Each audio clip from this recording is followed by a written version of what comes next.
You have brought me a fluffy ball. A wet fluffy ball. It's covered in kitty spit. Is this your payment?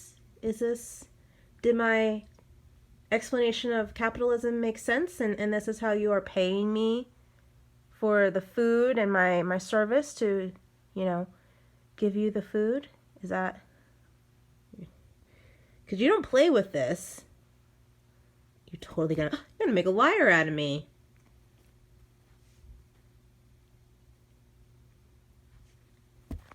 He's never played with this in his life.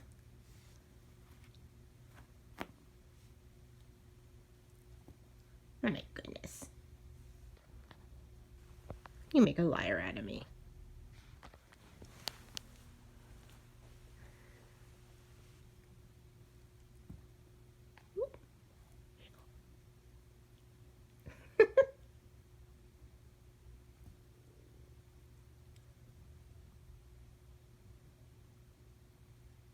Oh my goodness.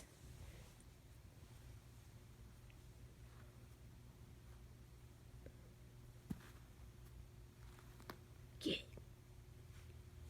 Wait, so is this not payment then? Do we still need to explain capitalism?